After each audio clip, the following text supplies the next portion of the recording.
Would you ask Mr. Maddison to come back in, please? Thank you.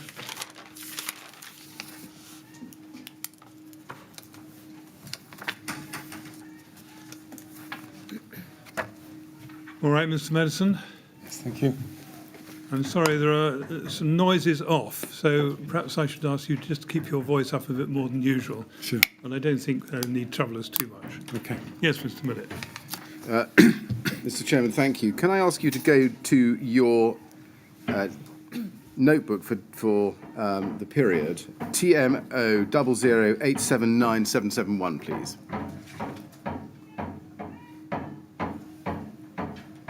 And I'd like to turn to page 17, please.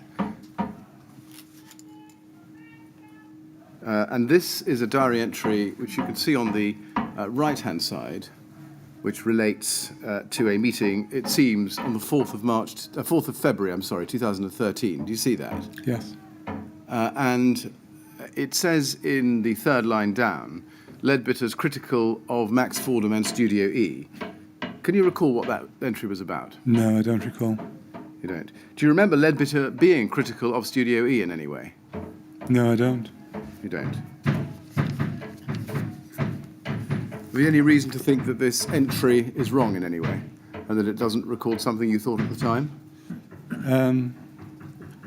It clearly records something that I recorded at the time, and but it doesn't. It doesn't. It doesn't ring a bell with you? Doesn't ring a bell at all. Can we please go then to ART 401206?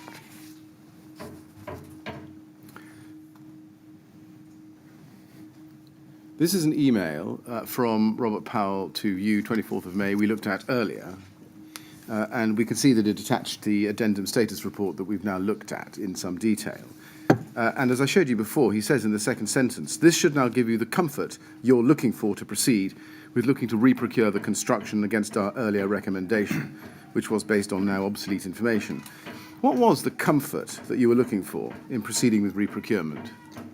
I think that's just Robert's words. I mean, we were just looking for a recommendation from Artelia as to how to take the procurement forward. Well, are you able to explain why he thought that you were looking for comfort in producing the addendum? No, I can't explain. Can we go to ART 409020, please?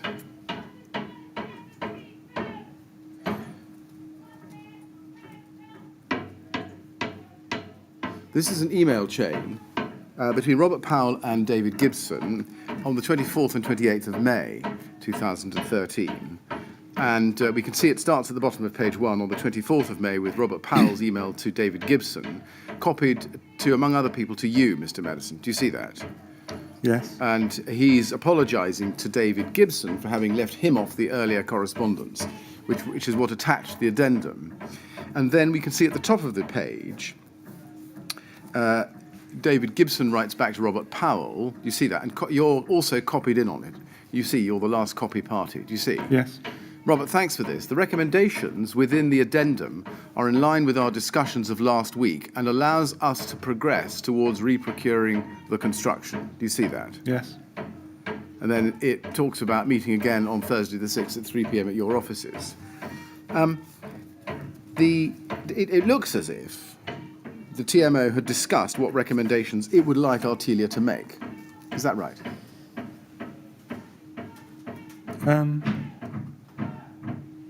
I don't recall.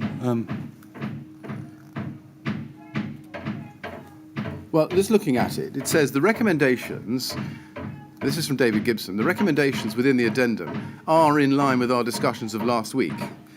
So it looks as if there were discussions last week which produced an addendum which were in line with them. That's right, isn't it? Yes, it sounds like there's been a meeting of the two parties and there's been an agreement to redraft the report. Yes. Yeah, yes. And did TMO ask Artelia to make a recommendation to reprocure? I can't remember that meeting. Can we then go to ART 406418, please?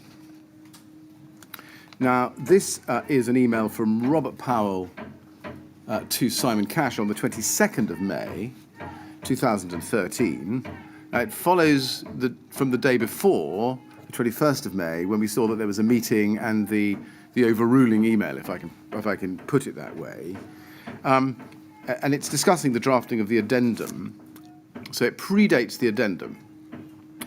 And it says, Simon / Philip attached my draft addendum to our April report to the TMO. Fundamentally, it says, this is a bit of political lubrication to give the TMO justification to go against the recommendation in our original report, which suggested they keep Leadbitter involved with the project. What was the purpose of the report, Mr. Maddison, to justify going against Artelia's initial advice? Not as far as I was aware. My understanding was that we'd met with Artelia, agreed what a way forward, and asked them to produce a report that reflected that agreement. Did your wanting a written addendum to Artelia's 23rd of April status report serve any political purpose as far as you were concerned?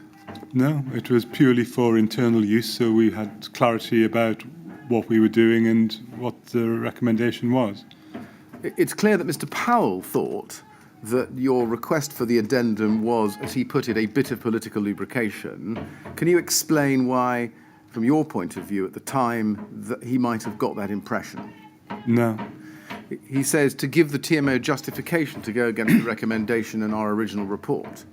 Can you explain why he thought the TMO needed or wanted justification to go against the recommendation in the original report, which was not to reprocure? It's a very perplexing piece of text. My understanding was that the TMO had met Artelia. We'd explained our priorities, and we discussed those with Artelia and agreed a way forward that was to be drafted into a report. I think the inferences that Robert has here are incorrect. But this is an internal correspondence within Artelia. I haven't had any sight of this. No, I appreciate that.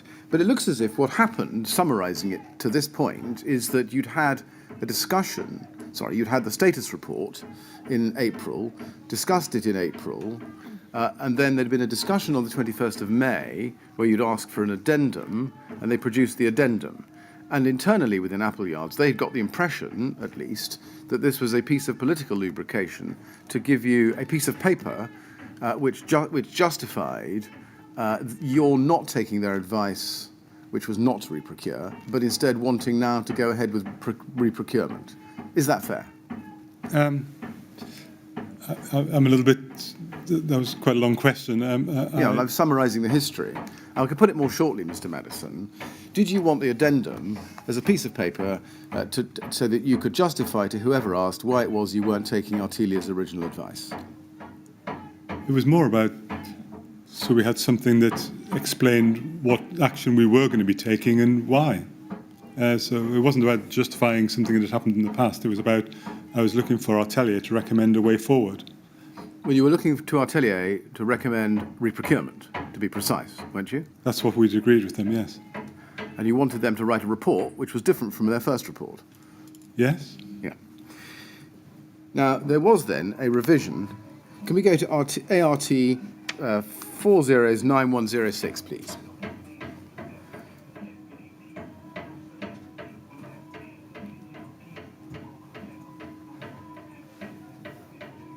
So can I just raise one matter? I'm sorry to raise my voice. I know That's right. I'm just conscious of that there is a lot of noise, and I'm wondering whether the witness feels able to concentrate on this very detailed question, which is on important topics, I accept. How are you finding it, Mr. Maddison? Difficult, I think, was It's what not you'd like easy, to say, is yes. it? Yes, I think so. Yes, all right. I think we'll rise for 5 minutes to see whether we can resolve this problem. I was waiting to see, Mr. Agros, quite how things developed, and I'm very loath to allow our proceedings to be disrupted by the sort of protesting that's going on outside, which is extremely foolish, since the whole point of this inquiry is to obtain justice for Grenfell, but there we are. We'll rise for 5 minutes, right? You'll remember what I told you earlier about not discussing your evidence, won't you?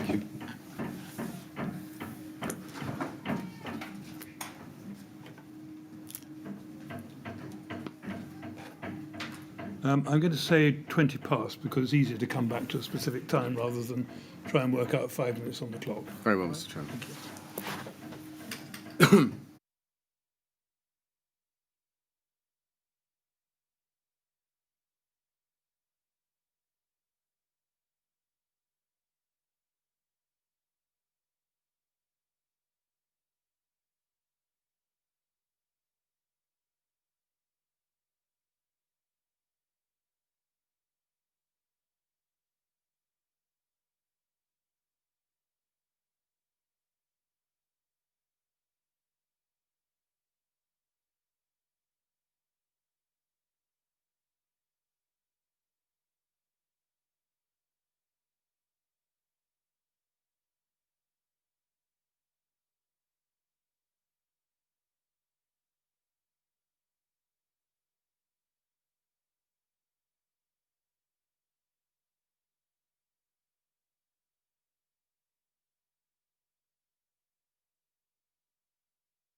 Yes, would you ask Mr. Maddison to come back in, please? Thank you very much.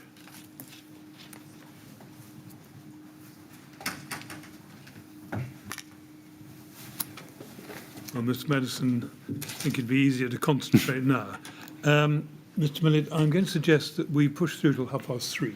Very good, Mr. But Chairman. I think we thank should have a break round about 3:30, because I think to run for 2 hours without a break is more than is reasonable to expect Mr. Maddison to you. undertake. Absolutely. No, that's absolutely. Is that right, Mr. Maddison? Thank you.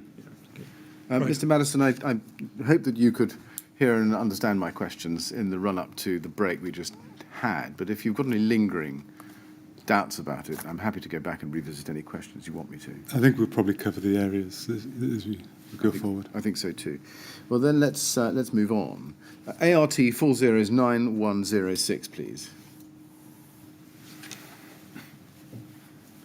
Now, this is a set of minutes of the TMO meeting to review the project on the 6th of June 2013, and we can see you were present at the meeting. If you go to item 2, please, on the first page under the heading Contractor Procurement, it says, PM requested Appleyards to review the previous addendum report to include greater detail on programme and costs to demonstrate that tendering the contract will deliver greater value for money, the main project driver. Did you ask for a stronger statement that reprocurement would deliver value for money than was in the original addendum, the addendum of the 24th of May? I don't really recall. Is there anything that sitting there now leads you to think that that minute as recorded there is wrong? No? No. Now, the report itself is at ART 006181.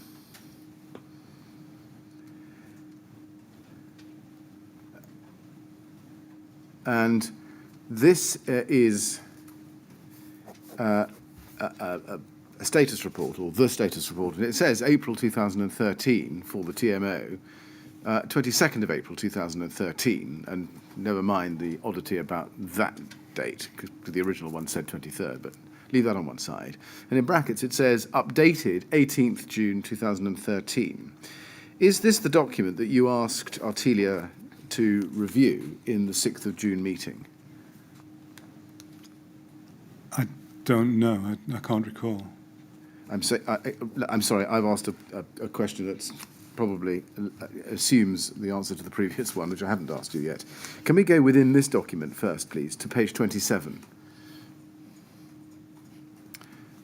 And here we see the addendum, which has now found its way into the status report. So this looks as if this is the status report from April, which now contains the addendum from May. And is this document you saw at the time, do you think? I've got no reason to believe why it shouldn't be. Right. Now, can we go to ART 401241, please? Oh, sorry, before we leave this, I'm sorry, I do want to go back. Page 4, if we go to page 4, we can see the version history of this document, and we can see, if we go there, that the distribution was 22nd of April 2013, Paul Dunkerton, and then 19th of June 2013, Peter Maddison. So was this, do you think, the report that came as a result of you giving Artelia the instruction that we saw at the 6th of June 2013 meeting? I can't recall. All right.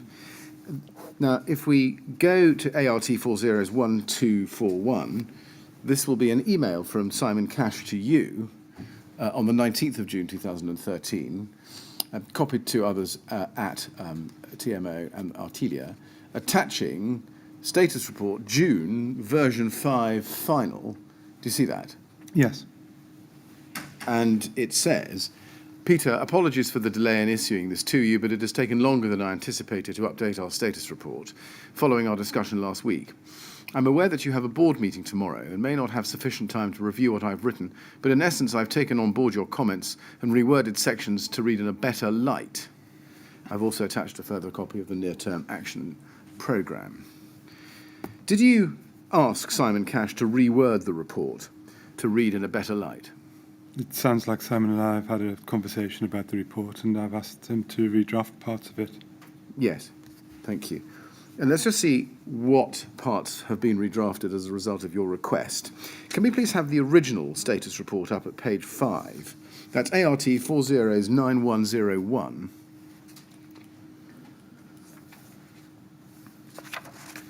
And at the same time, I wonder whether we can have ART, I wonder if we can do this, ART 406181, page 5. I'd like to be able to show those pages at the same time.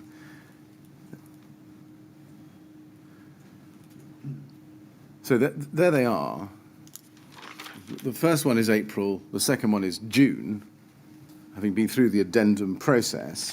And just looking at the left-hand side, the original report, in the bullet point list, you can see it says client brief has been allowed to develop in a piecemeal fashion over time, absence of a controlled and managed scope for the project, late commitment to a defined construction budget, historic relationship and contractual position regarding the associated calc project may have frustrated good and proactive progress, absence of earlier intervention, absence of proper change control applied to the design brief, and slow reaction of the proposed contractor to address and align cost plans. That was what was in the original report. And if we compare that with page 5 on the right-hand side of the June version, which you were sent under cover of the 19th of June email we've been looking at, there's a new set of bullet points. And it says, in summary, there are a number of contributory factors that have led to the present situation, including, first bullet point now, the development of the client brief went through a number of iterations over time, expanding to reflect the desired objectives. Now, just pausing there, the amendment in that bullet point is very much less critical, isn't it, of the TMO? It's more neutral. It's more neutral. I'll take that. And then at the second bullet point, the original one said absence of a controlled and managed scope for the project. And now it says a perceived poor commitment from Leadbitter to demonstrate a full commitment to this project. The indications are that this project was not properly resourced due to the parallel demand of the Kensington Academy and Leisure Centre project, CALC. And that's a new point in there completely, isn't it? The original report didn't say that one of the contributing factors was a poor commitment or perceived poor commitment from Leadbitter, was it? No, but I think it's a true statement. Maybe, but it wasn't in the original report, was it? It doesn't look like it. No. And this list in the updated report on the right-hand side doesn't say anything about TMO's commitment to budget being late, as the original report did in the third bullet point, if you look back at the left-hand side of the page. It doesn't. No, and that's been taken out, hasn't it? Yes. Yeah. And originally that was a criticism of the TMO and possibly RBKC, wasn't it? Or an incorrect statement. Or an incorrect statement. Which was it? I believe it to be an incorrect statement. Right. Did you ask Artelia to downplay anything that was critical of the TMO? Not to downplay. I wanted this report to be focused and clear and neutral, and to find a clear way forward. And I felt that there was some of the text was a little bit too negative and backward-looking, whereas we wanted it to be focused on the project going forward. And I felt that some of the language was a little less than neutral, and I think the same points could have been made in a less emotive way, really, I think. Did you ask Artelia to strengthen the justification for not proceeding with Leadbitter?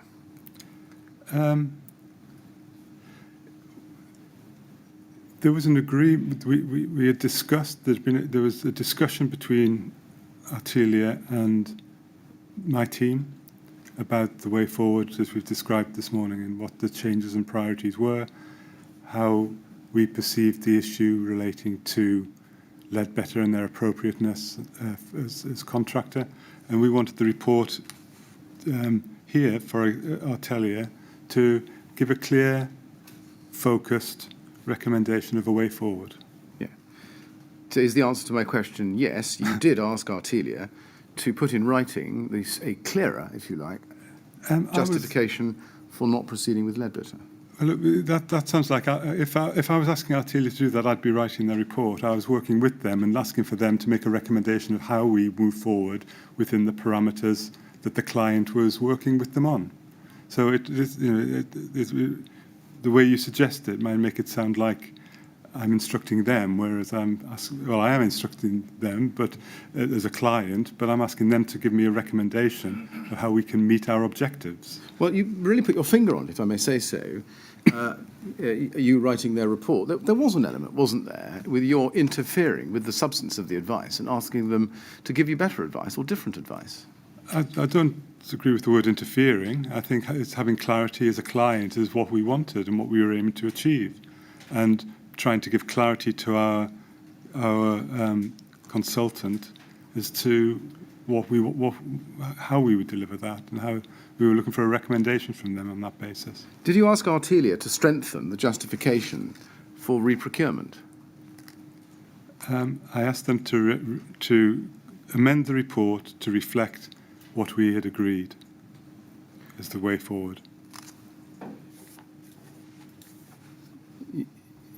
And when Simon Cash says in his email that the report should now read in a better light, did you understand him to mean that it would now put the TMO in a better light? This report was an internal report. This was for me and my team as the client. So we've got a clear audit trail of what we're doing and why we've done it. This wasn't to be presented to anybody or to reflect us in a better light. We wanted something that was clear, factual, and focused, that was forward-looking. You see, I would suggest to you that that answer and the one that's preceded it is actually a gloss, and that in reality, when you put the original report, the addendum, the instruction at the 6th of June meeting, and this report together, and you read them all as one, to the reader, it appears that you have told Artelia what report they should write. You dismissed the first one because it put the TMO in an unfavourable light, and you wanted a clearer and stronger justification in writing for reprocurement. Isn't that what happened? No, I don't agree with that. This was making sure that the report reflected the parameters that we had agreed with Artelia, which was around the principles of what we were trying to achieve and how we wanted to achieve it, and that being value for money and quality and experienced and all of those issues that I've related to in terms of how we can procure the best quality contractor for this job with the best experience. That was the purpose of this. So you would have, on your evidence, is this right, you would say that this was simply reflecting an agreement, an agreed position that Artelia was willingly and happily able to reflect in their report? I think that it was part of an iterative process whereby which the client clarified the principles of what we were looking to achieve and worked with Artelia. I mean, so some of the things that are reflected in this commentary explain some of that. That there's been an evolution. We've now focused the brief. We've clarified that value for money is the driver. We've clarified that time is a secondary issue, so we can take time to reprocure through the most effective route. And so that's and I think what was probably difficult in this process for Appleyards is that they've tried to do it through the iterations of a single report. Maybe they should have just written a new single report explaining what we were going to do going forward. And I think that maybe that's part of the evolution of this. But but once we'd clarified those principles, I had understood that we'd agreed a way forward with Artelia. It wasn't a case of us imposing this on them. I don't know why we would. Political lubrication may be one reason, let me suggest to you. There was no political lubrication necessary. I don't even know what political lubrication is, frankly. Let's look and see what Simon Cash said about these events at the time. Can we go, please, to the transcript of his evidence at day 48, page 194, at line 15?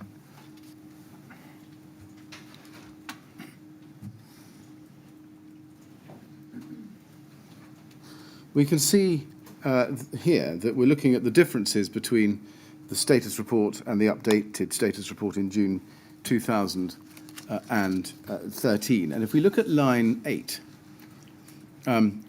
having put that to him, I asked him this, and I think you have accepted that the criticism of the TMO about a late commitment to budget has been removed.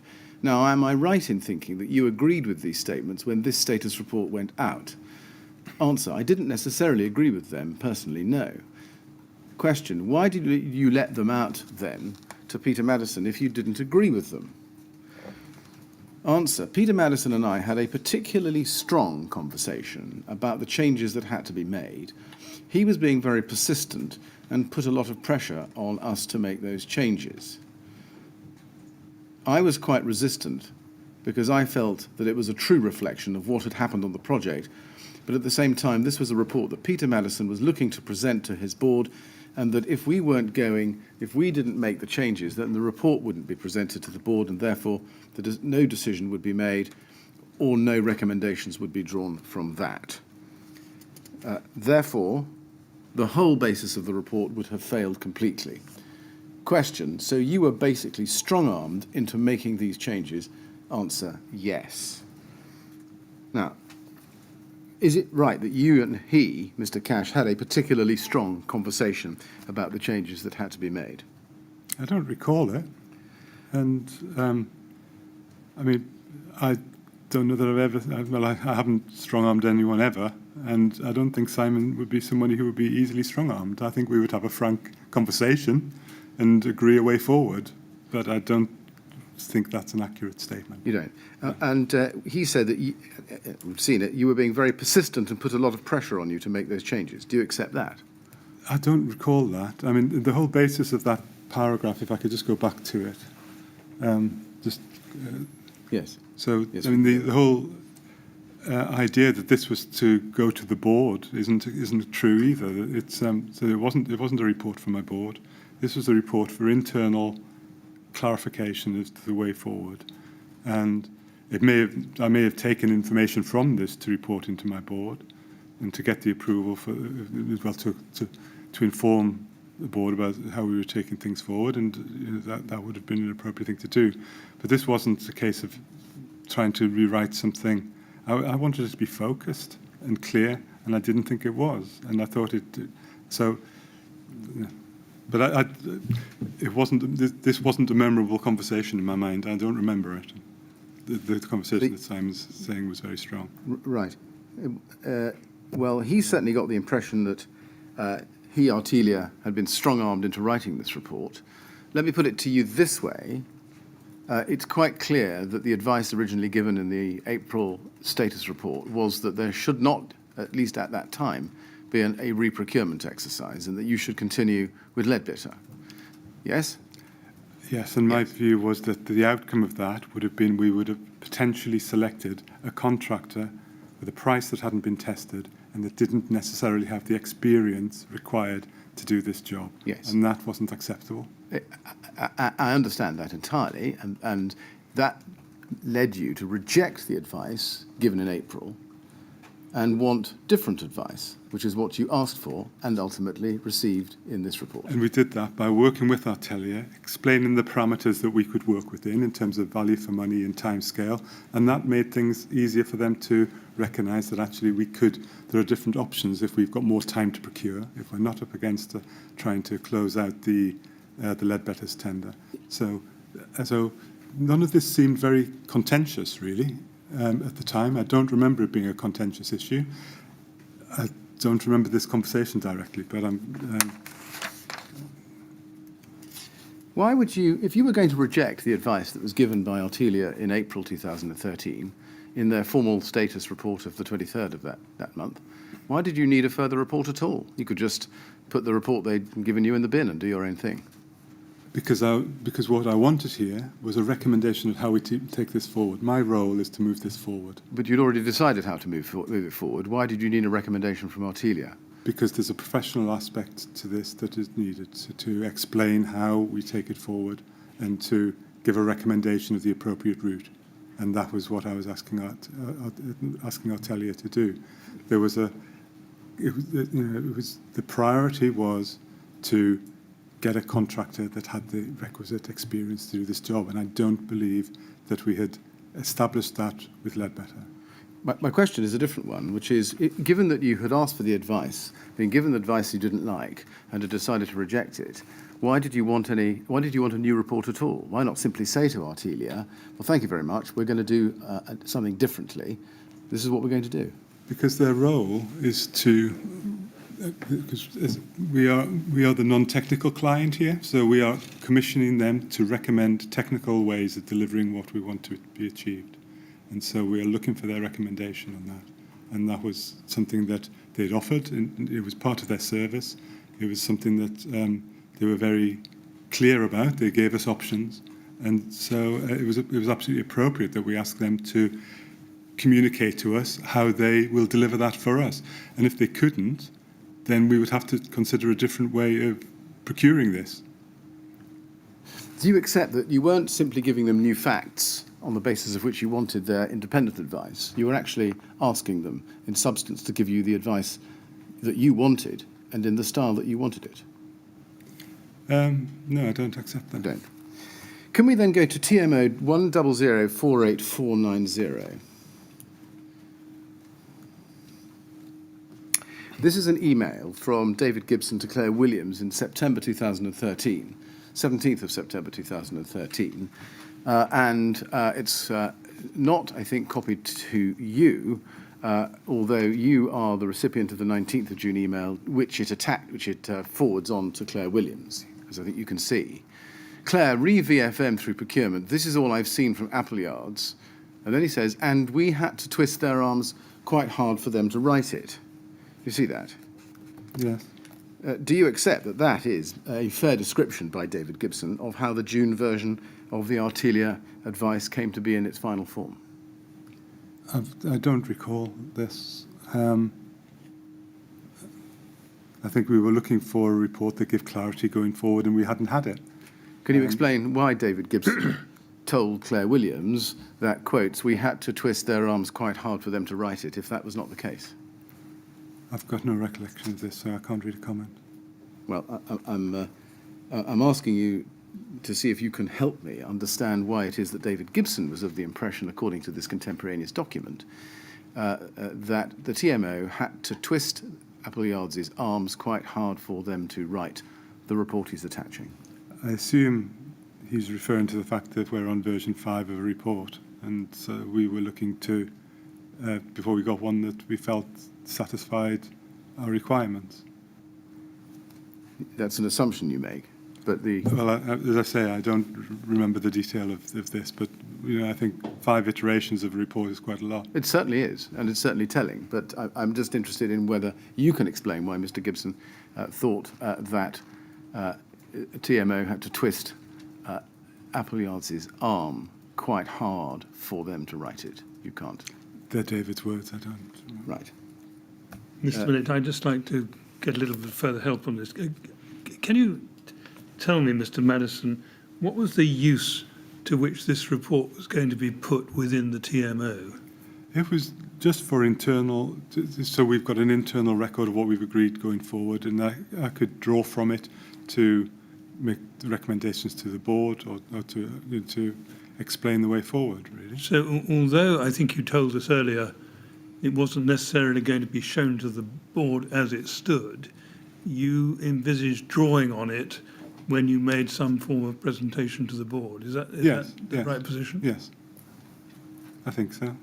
Yeah. All right. Thank you. Yes, thank you, Mr. Bennett. Can we go back to your first witness statement then, please, at TMO 50892 at page 6. And let's go to paragraph 33. You say in that paragraph, in the second sentence, at that time, and this is February, March 2013, the budgeted costs for refurbishment were £9 million, while costs presented by Ledbetter were £12 to £13 million, which Artelia advised did not represent value for money. Just on the £9 million, I think, in fact, that's not quite right, is it? Or is that the figure that you're putting here, which includes fees? Yes. It does, right. And you say the costs presented by Leadbitter were 12 to 13 million, which Artelia advised did not represent value for money. Artelia's first report in April 2013 advised no such thing, did it? It nowhere said that Leadbitter at 12 to 13 million, or indeed any figures, were not value for money.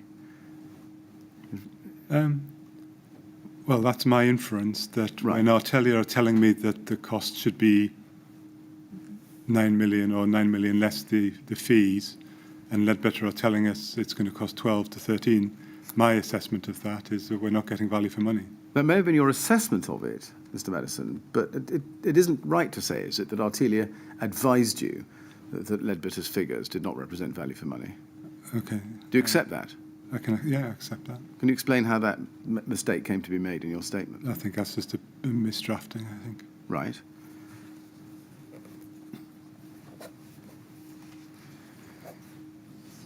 In fact, it's the contrary, isn't it? Because when we look at the status report, they're telling you that Leadbitter had come down by 2.1 million to just over 10 million, and the gap between you was under £700,000. But this relates to February and March.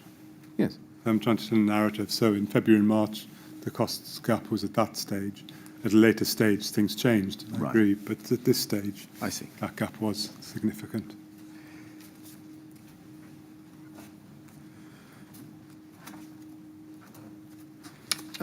Can we then look at the circumstances in which TMO discontinued with Leadbitter? And I'd like to show you the witness statement of Richard Cloak at MET 3070907. And I'd like to put up pages 6 and 7 of that together. That's at 5 and 6, I think, externally. And at the bottom of page 5, he says, by April/May 2013, it was fairly clear that the client's and Leadbitter's views on budget costs were some way apart. I should have explained, Richard Cloak was the Leadbitter executive, wasn't he? Dealing with the Calc project and the Grenfell Tower project. I recognise the name, but I don't know his role. Right, okay. And he says, we were informing Appleyards that they needed to think about how they wanted to progress, as unless the scope was altered or additional budget was made available, it was our view that the scheme as proposed could not be delivered in line with the client's advised budget. The consensus seemed to be that there was no point in continuing to work on the cost plan until we received guidance from the client team on how to take things forward. Do you see that? Yes. Now, is it right that there was a consensus that Leadbitter would not work anymore on the cost plan for Grenfell at that time? I think there was a consensus within Leadbitter because they hadn't provided any information that had been requested over a period of months and weren't able to give a breakdown of their costs and weren't turning up to meetings. So they clearly had stopped working and there was a distinct lack of commitment from them on this project. I see. Can we go to ART 409106 again? This is the 6th of June 2013 meeting, TMO meeting. And if we look at page 2, it's ART 409106. Page 2, item 2.2, please. PM, it says, would confirm that he would advise Leadbitter of decision to tender contractor. Now, this is the 6th of June meeting. If we flip back a page, we can see that at the foot of the page, a moment ago, Contractor Procurement, where you asked Appleyards to review the addendum and include greater detail on programme and costs, etc., to demonstrate that tendering the contract will deliver greater value for money, the main project driver. That's there. But on the next page, we see that you had confirmed that you would advise Leadbitter of the decision to tender contractor. So is it right that you actually had made the decision to re-tender and, as it were, drop Leadbitter before you had the final report from Artelia?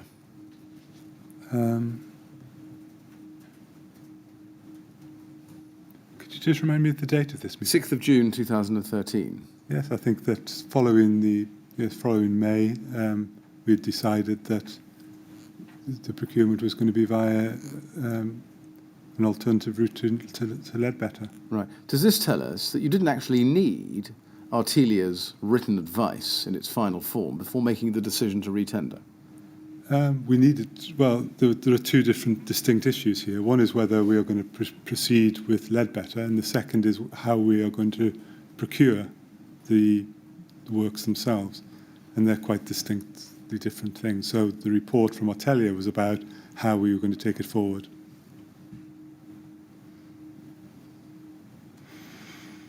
Well, forgive me. I think it's simpler than that. Let me try it this differently. Looking at 2.2, we can see that you confirmed to the meeting that you would advise Ledbetter of the decision to tender contractor. When was that decision made? I don't recall. It would follow from the fact that you were telling the meeting that you would advise Ledbetter of the decision to tender the contract, that decision had been made before this meeting. Isn't that right? Yes, and I think there's quite a trail of, there's quite a narrative through various internal meetings within the TMO to the programme board and to board, indeed, recording the timeline around this. Yeah. Yeah. And So it would follow. Sorry, do you want No. So, given that you didn't get the final report from Artelia until the 19th of June, which we saw earlier, it follows, doesn't it, that you made the decision to tender the contract, retender or reprocure, no matter how you express it, before you had the final advice from Artelia. The report from Artelia was to tell us how to procure it. That's what we wanted it to say. It was what is the route. The decision had been made prior to that. That's what we'd agreed with Artelia and asked them to report that in a status report. Not in a status report. We asked them to produce a report that explained how they would take that forward through a procurement process. In the meantime, I was going to contact Ledbetter and tell them of the decision to go through that process. My question was different. My question is, do you accept, as a matter of chronology, that you had made the decision to reprocure the contract before you received Artelia's final report? That's a fact on the documents. Do you accept it? Yes, because that was the purpose of the report, is to tell us how to procure it. So yes, that was the purpose of the report, was how to procure that contract. And we see that the decision was made to reprocure even before the addendum of the 24th of May, because we saw that from the 21st of May email, didn't we? Sorry, I'm getting very confused by the timelines here, so I don't really follow. But maybe you could explain the point that you want me to make? Because the timeline's just confusing me a lot. Yeah, we've seen, there are a number of dates, let me just give them to you. 23rd of April is the status report. Then the 21st of May is the meeting where you are overruled by Laura Johnson, according to the email, and you tell Artelia that you're going to reprocure through the OJEU. It's the 21st of May. The 6th of June, we have a meeting where you say that you would advise Ledbetter of the decision to tender contractor. And the 19th of June is when you get the final version of Artelia's advice. Looking at that chronology, doesn't that tell us that you made the decision to reprocure and to tell Ledbetter of that decision before you had the final advice from Artelia? The principle has been established, but the detail of how to procure it was waited for in the report. Now, when did you tell Ledbetter, do you know? Around this time. Let's have a look. There's a document, I think, that can throw light on that. ART 408603. I'm sorry, before we leave this document, the entry we've been looking at, 2.2, talks about decision to tender contractor. That means what? Put it out for tender, put the contract out to tender. Yes. And what was the method of doing that other than through the OJEU procedure? It could have been through a framework, but the discussion that we'd had at that point was that it would be an open tender, and part of the reason for that was that we wanted to give Ledbetter the opportunity to tender if they so wanted. So that would have to have been an ODU tender, It would have had to be or ODU process, rather. because of the value, and because we particularly wanted to leave that opportunity there for Ledbetter. If they did want it, then it was easier to go through an open process. So the way of putting this out to procurement, or to tender, if you like, was really only the ODU process. Yes, yes. So I'm just wondering whether you needed advice from Artelia about how to go about it.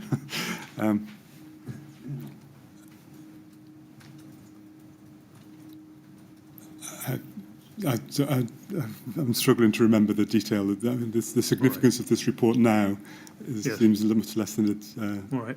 much Thank you. greater now than it was then, rather. Can you go to ART 408603, please?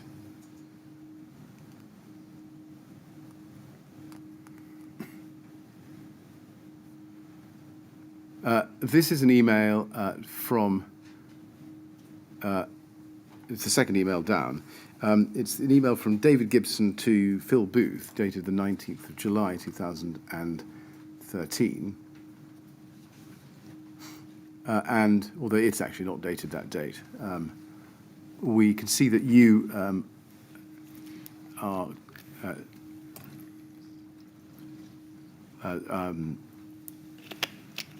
copied in on it. It's the bottom of the page.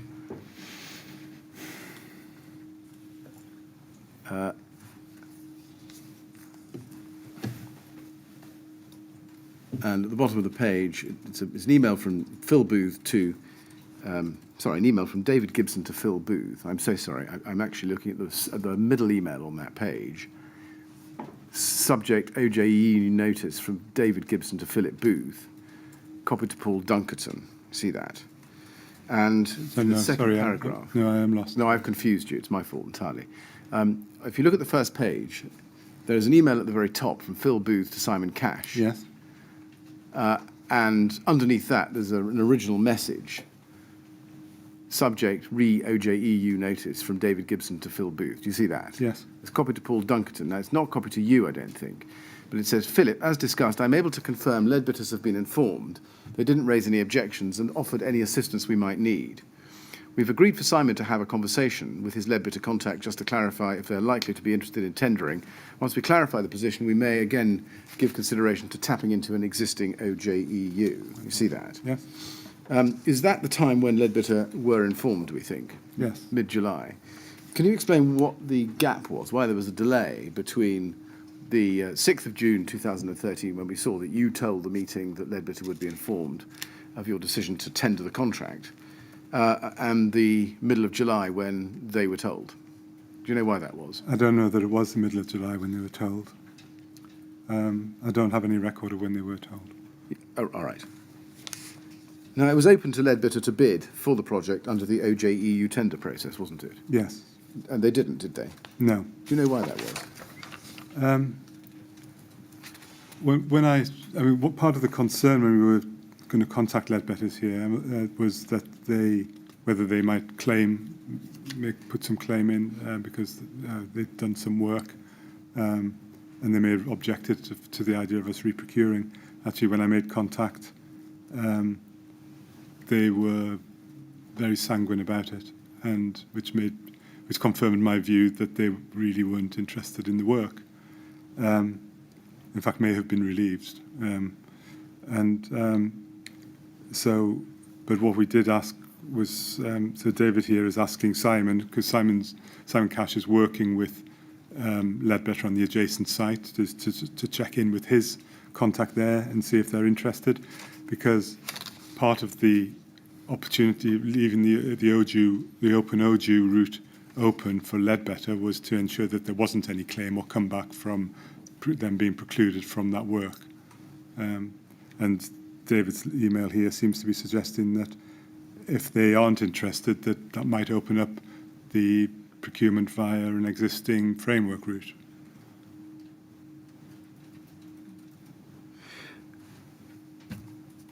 I'm now going to turn to a completely different topic, which is the tender process itself.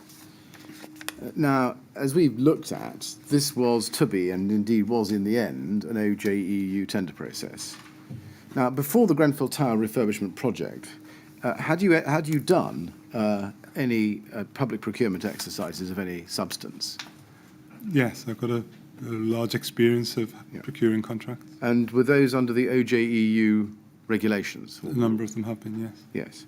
So would you say that as at the 2013 to 2014 period, you were familiar with the obligations imposed by the procurement rules on contracting authorities awarding public contracts? In the broadest terms, but we had a specialist in-house who was, specialist consultant in-house who was specialist in managing the procurement processes, and she oversaw the procurement works that was generally carried out by our consultants. That was Jenny Jackson? Jenny Jackson. Yes, I'm really just asking about you. I think your answer about you is in the broadest terms. Yes. Right. Did you understand, you, that is, not Jenny Jackson, did you understand that one of the basic principles in public procurement exercises is that the bidders are all given equal treatment until the contract is actually let? Yes. Now, let's just take a run-up here. I want to ask you about what you know about Ryden, or knew about Ryden. In his evidence to the inquiry, Stephen Blake of Ryden said that he'd known you since the early 2000s. Is that correct? Probably, I can't remember when I first met him. Probably when I was working at Hyde, probably in the late 2000s. You mean the late noughties, as they're called? In other words, before 2010? Probably. Right. I don't really recall when I first met him. Right. You said yesterday that you'd paid a visit to the Chalcots project. Now, we know that Ryden were the contractor on the Chalcots project. Did you meet Steve Blake in connection with the Chalcots project? I don't recall who we met from Ryden there, to be honest. Right. Do you remember the circumstances in which you first came to know Mr. Blake? I've never actually directly worked with Ryden or Steve Blake in any way before this contract. Ryden were a contractor who did a lot of work at Hyde Housing Association, and I worked at Hyde Housing Association, but didn't work directly on any of the contracts that they were delivering there. Although I did a small piece of strategic asset management on a PFI contract that they did some repair and maintenance work on, but I had no direct client role in any of those contracts. Well, how did you first come to know Mr. Blake? I wouldn't really say I knew Mr. Blake. I knew him in the same way that I knew his equivalents in most of the main contractors who would bid for this sort of work. Well, forgive me, you told us you can't remember when I first met him, probably when I was working at Hyde in the late 2000s. So you'd met him? Yes. Can you tell us the circumstances in which you came to meet him? I've just described them. I was working at Hyde Housing Association where they did a lot of work with Ryden, and I will have met them, and I would have probably, thinking about it, I'd probably have assessed various bids that they've made for works, but I've never appointed them, or they've never been successful in part of those procurements, mainly because they tended to be more expensive than most. Even with a quality price, they tended to be more expensive. So although I'd evaluated them and known them by reputation as being a good, reliable contractor with a good experience, I didn't have any personal relationship with them. When you moved to Haringey in 2011 from Hyde Housing, did you keep up your acquaintance with, or your relationship such as it was with Mr. Blake? No, not that I remember. I did at Haringey Council. One of the directors of Ryden was a non-executive on the board, but no, I didn't have any contact with Steve Blake in that time that I can remember. Now, Steve Blake told the inquiry, and just for our reference purposes, it's day 28, page 92, lines 10 to 11, that you would meet at conferences from time to time. For example, the annual housing conference at Brighton. Is that right? Yes, I mean, the annual housing conference at Brighton is an opportunity to meet most contractors in the sector in a very short space of time. Yes, and did you meet Mr. Blake at that Yes, conference? I do remember meeting him at various Right. times. And what about at Manchester? I've never been to the Manchester conference. Right. What about Jeff Henton of Ryden? Did you meet him?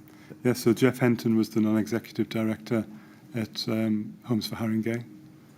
Oh, was he? Yes, for a time when I was there, and he. It's not working. The link's not working. Okay, hold on. Let's put the file. I'm sorry, Mr. Chairman, I don't know what that was. Sorry, I was distracted by that, and I think you may have been. Jeff Henton was the non-executive director at something, Homes for Haringey. Yes, What's Homes for Haringey? it's the Almo at Haringey. So I see. where I worked. And can you help us? When did Jeff Henton leave Homes for Haringey? Do you remember? I think he was probably there for a year when I was there. So Right. Did you work with him? he was a non-executive, so he was an independent on the board. Certainly, but did you work with him? No. You didn't. No, Did you meet him from time to time? Did you get to know him at all? Yes, I knew him, and I'd met Jeff at when at Hyde, and so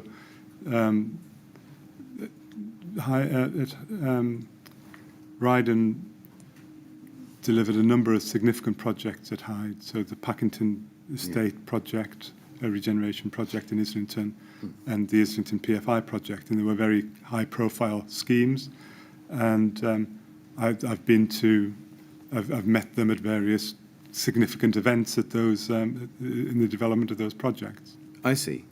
Did you get told, or did you find out, that Jeff Henton had left Homes for Haringey and gone to Ryden? No, he wasn't an executive. He was always at Ryden in my understanding. Oh, I see. But Forgive me. he was an independent on the board to give a dimension of expertise to the board. I see. As a non-executive, so he wasn't a paid board member. No, I follow what you're saying. So he remained on the board of Homes for Haringey, but as a non-executive director of that, whilst being an executive director of Ryden. I don't know his status at Ryden. I assume it's Okay, well, we don't have to trouble you with that. To your knowledge, did Sasha Jevons have contact with Ryden at events such as the annual Housing Forum in Brighton? I don't know specifically. I'm sure she could have done, Now, or probably would have done. In fact. yes.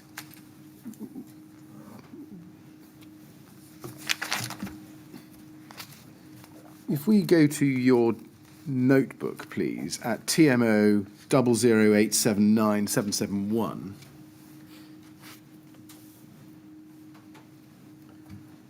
This is your entry, page 23, please, for the 12th of February 2013.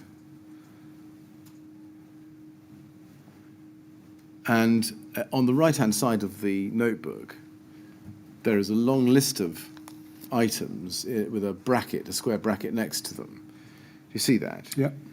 And this is part of a list which I think starts, or a text which starts on the left-hand side, 12th of February 2013, Grenfell Tower. Do you see that?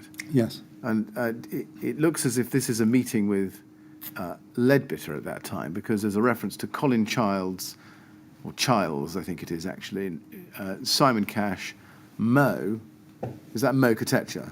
I don't know. QS, and then what looks like Gareth.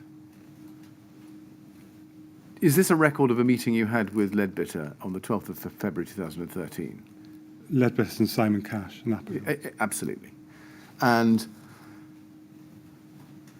then underneath that it says Studio E have stood down their design team, etc. I don't think I need the rest of that. And then it says underneath it, £1 million discrepancy in the cladding quantities. Quantities in Leadbitter's cost plan are greater than, or greater something. Can you help me with what that says? Sorry, can you point me?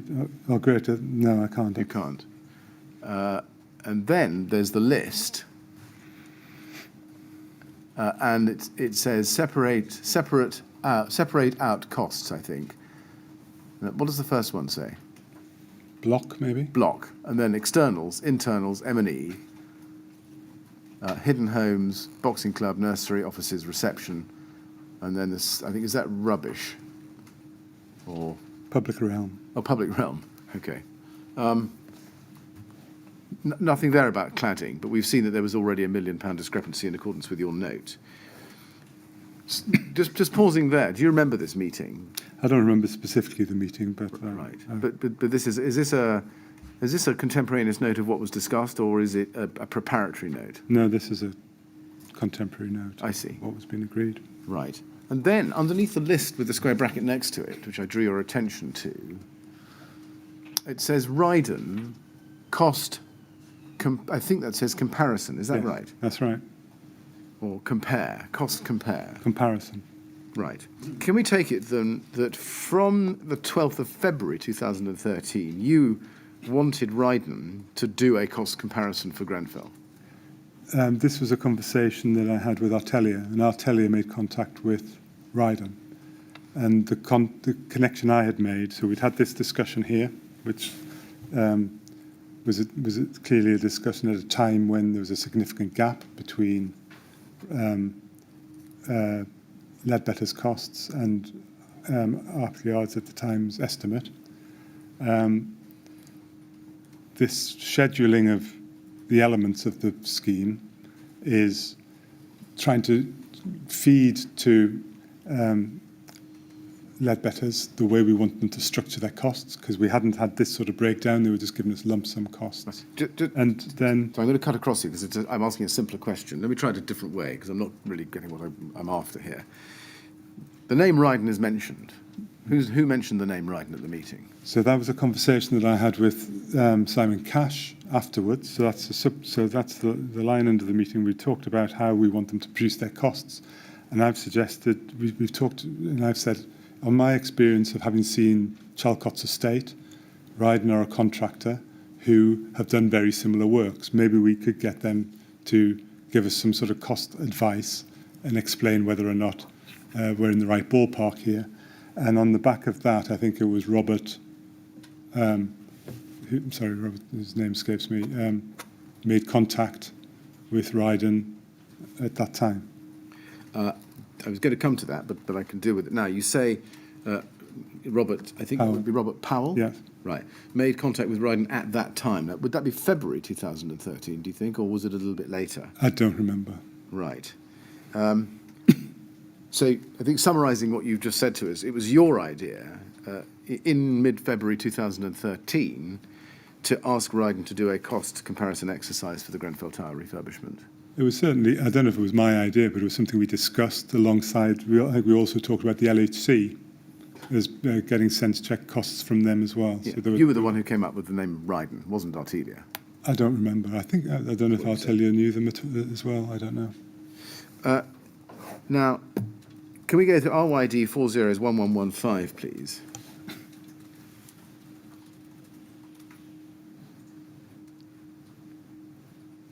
This is an email between Stephen Blake and Jeff Henton at the top of the page on the 5th of April 2013. And the reference is the Grenfell Tower Regeneration Project. And it forwards an email attached below from Robert Powell to Steve Blake. And it says, Jeff, this is to Jeff Henton, Jeff, this is the Peter Maddison scheme, which is right up our street. They are asking for a framework that we are, I think I should say, on, to procure to avoid OJEU.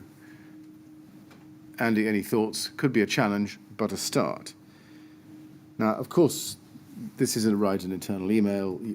You may not have seen this before at all, but can you throw any light on why it was in early April 2013 Ryden would be referring to the Grenfell Tower refurbishment project as being the Peter Maddison scheme? It's possible. So when I first went to, whenever moving jobs, I'll always contact the rest of my network and let them know where I am and and talk opportunities. This is one of the reasons for going to conferences such as Brighton, is to talk about opportunities that may be coming up and to explain the sort of priorities and principles of what we're looking to deliver in the new environment, but also in trying to establish links to, because actually what we were doing at TMO was trying to gear up to deliver much bigger programs, and we needed larger scale contractors to come in and help deliver. So there were conversations that I've had with a whole range of contractors, and in reality that field is relatively small. There aren't hundreds of contractors who do refurbishment of homes in occupation at large scale. So I will probably know most, the equivalent of, say, someone like Steve Blake in most of those large contractors, because I've been working in that sector for 30 years. Let's just see the background. In the email immediately below it, Robert Powell writes, of Artelia, is writing to Steve Blake on the 5th of April, and he says, "Steve, good talking with you just now. Perhaps you would have a look at the attached supporting information for the proposed redevelopment of Grenfell Tower, RBK and C. If you would be prepared to venture a check price against this, it would help us, recognising that we need to agree a usable framework stroke means of procurement with RBK and C. As mentioned, we are talking to more than one contractor in consideration of such an appointment, and our client is looking to utilise their existing frameworks to procure same." Now that's what he was sent. You see that? Yeah, and that's not very accurate. If you We'll come back to that. We will come back to that in a moment. So you'll have your chance to answer questions on that. But what I want to ask you is something slightly different. There's no mention in Robert Powell's email to Steve Blake of your name particularly, or something called the Peter Maddison scheme, is there? And we can see that there isn't. no. No. And therefore, are you able to explain why Steve Blake, when sending this email on to Jeff Henton, as he does the same day, 2 hours later, you see, calls it the Peter Maddison scheme? My question is, did you have a discussion with Steve Blake before Steve Blake received the email from Robert Powell explaining the scheme to him? I don't recall. I may have had a conversation with Steve in a more broad sense prior to, on my arrival at the TMO, but I would have doubted it. Or possibly Robert Powell has spoken directly to Steve, I don't know. Right. Now, looking at the time, of course, this is early April 2013. You say you may have had a conversation with Steve Blake in a more broad sense. Do you remember whether you told Steve Blake that you were looking to reprocure the contract? No, I think here, well, I think there were two things that Robert Powell was doing here. One was trying to get some sense of price and comparison, because there was such a big discrepancy at this time between Artelia's estimate and Ledbetter's price. But also we were starting the process of looking for options for procurement. So I think that's why he's talking about potential frameworks that suitable contractors might have access to. But any such procurement would be subject to a thorough and strict process.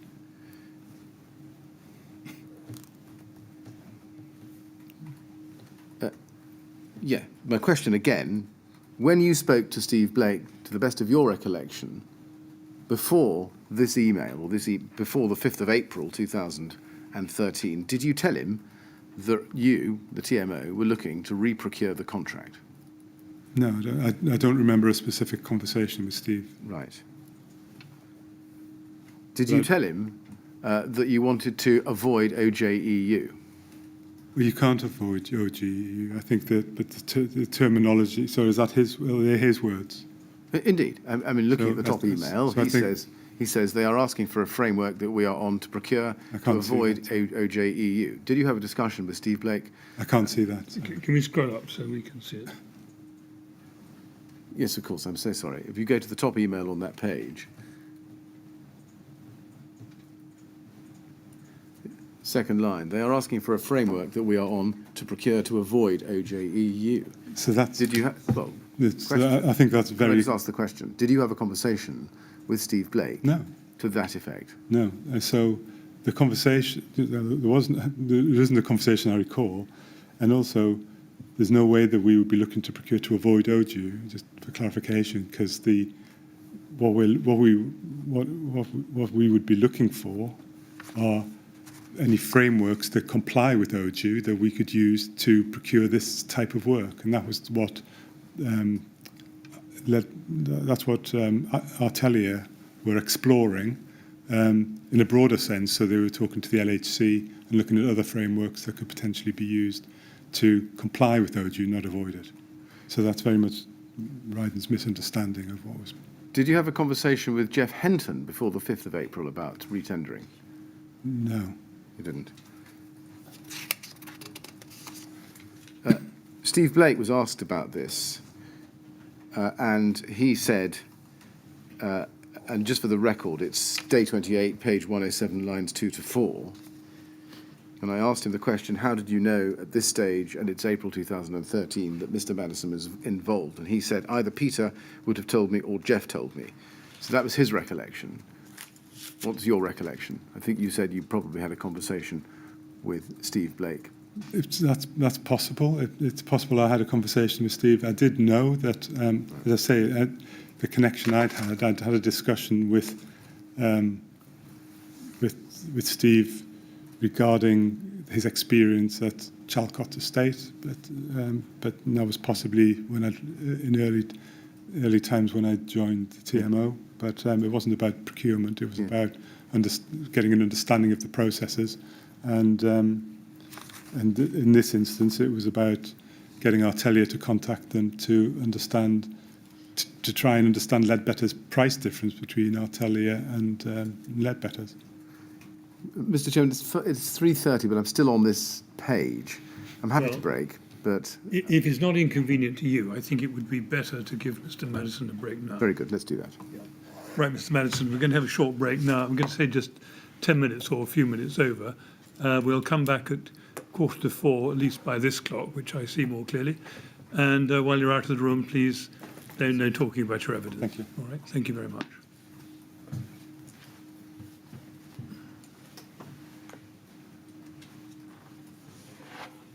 Right, 3:45, please. Thank you, Mr. Chairman.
Yes, would you ask Mr. Maddison to come back in, please?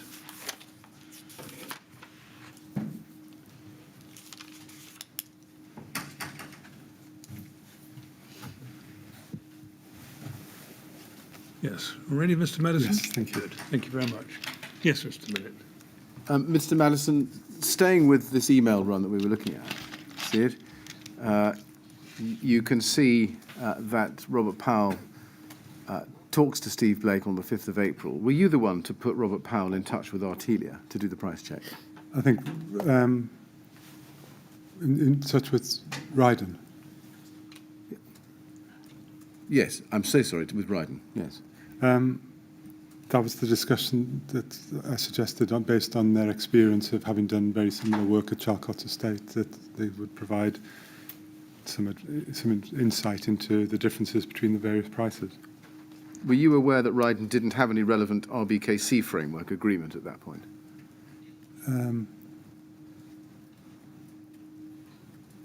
I didn't understand. Yeah, yes, I was aware. Yeah. Sorry, I think that's the answer to it. Yeah.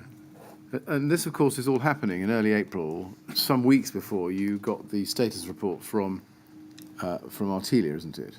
Yes, I mean, this conversation wasn't about procurement at this stage primarily. This was about trying to understand whether the costs that Leadbetter were offering were true, because that was what we were trying to understand, is the difference between the Artelia estimate and the Leadbetter cost. So I suggested Artelia speak to Ryden and get a sense check of their estimates to see whether it's their estimates wrong or is it Leadbetter's costs that are wrong. Well, you say this conversation wasn't about procurement at this stage, but if you look at the penultimate paragraph of the Powell email of the 5th of April, he does refer to the fact that our client, that's the TMO, was looking to utilise their existing frameworks to procure same. So, But we had no existing frameworks. but it was a conversation about procurement, wasn't it? So I think the part of the conversation with on the previous notes that you showed me was about what are our options here? Is it go with Leadbetter, and what are the options? So we were exploring frameworks as well. So the conversations in the network, the soft market testing of the procurement, I suppose, is trying to explore what frameworks were out there that might be appropriate. So one of the frameworks that we did approach was the LHC, which. Yes, I saw that. We saw that in the status report itself, I think. But all I'm putting to you is this email was in the context of a price check in the market, in the context of a wider ambition of the TMO to take this project back out to tender. No, it was to price check and to understand primarily whether what the difference was, and to understand the discrepancy between the Artelia costs and Leadbetter's. It was trying to establish, was Artelia's estimate correct, or was it in fact Leadbetter's are offering the right price? So that was the primary thing. But a secondary option was to find out who in the market is available with the right experience and to do this work, and what are the frameworks that might allow us to access an appropriate contractor, subject to the appropriate due diligence, etc. Yes. Yes, thank you. Can I just ask you, did you have continued correspondence or discussions with Ryden after April 2013, but before the tender process in November? I don't recall. Did they ever come back with a check price? This dialogue was all managed by Robert Powell, so I don't recall what the outcome of this dialogue was. Right. Did nobody come back to you telling you that Ryden had produced a number? I don't recall. All right. Can I ask you to go, please, to TMO 008797773, please, at page 30. This is an entry in your notebook for the 16th of July 2013. Do you see? And it says on the left-hand side, OJEU, let Jeff know. Do you see that? Yes. What was that about? So that might have been the time when we'd we were issuing the ODU notices, and that was to give a heads up to Jeff Henton to the fact that the ODU notice was being issued. Really? Did you give the heads up to any other potential contractor that you knew from your past? Yeah, I've spoken to other contractors who we were working with at that time. So, for example, generally people who we were working with, who you thought had the relevant experience, we'd inform that that sort of work was coming up, because obviously we don't want people to miss opportunities, and we want to try and broaden the field as much as possible. Could you give us some names of potential contractors you gave the heads up to at that time? Well, certainly, I think at that time we were working with Keepmoat at TMO, so I suspect that we would have contacted Keepmoat, right. But that they would have been in.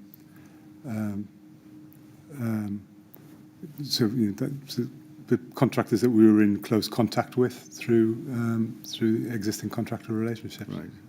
Are those the sorts of contacts that you would record as you've recorded your discussion with Jeff here? Not necessarily. I mean, sometimes, probably the one with Jeff is because I had no direct contact with him, so I thought I would give a direct link. Well, it says OJEU let Jeff know. As far as I'm aware, and I may be wrong about this, your notebooks at this time, and indeed any other time, don't indicate that you had any other contact or intended to have any other contact with any other contractor about the OJEU notice. Would that be right? As a matter of your record? I remember David Gibson dropped me an email asking if we wanted to give a heads up to anybody, and this was the only one that I remember. But I suspect we will have spoken to our existing contractors as well. David may have done the same.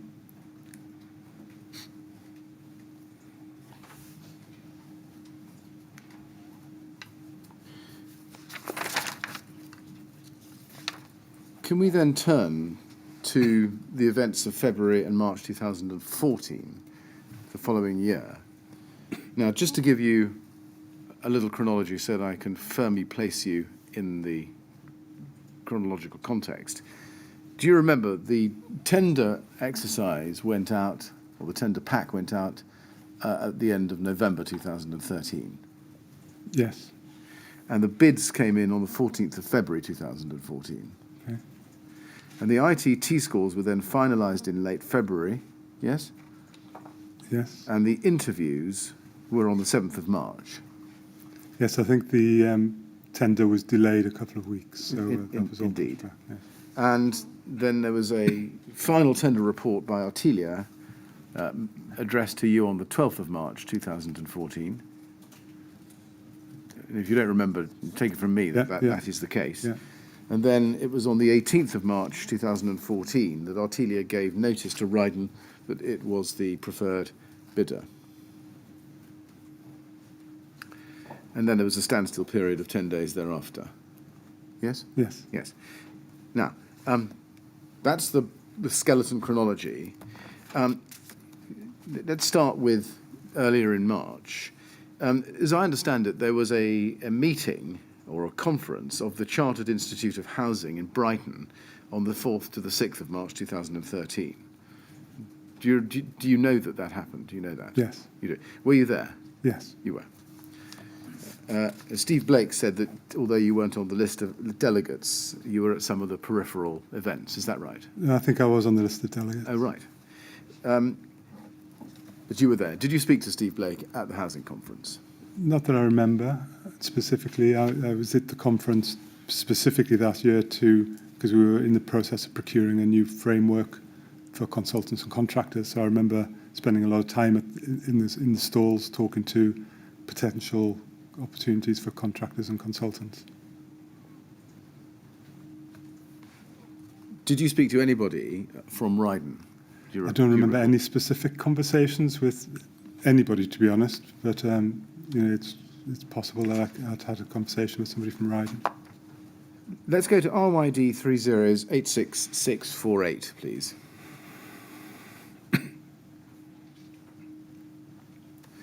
This is an email from Stephen Blake to Tim Shuttler and Jeff Henton on the 6th of March 2013.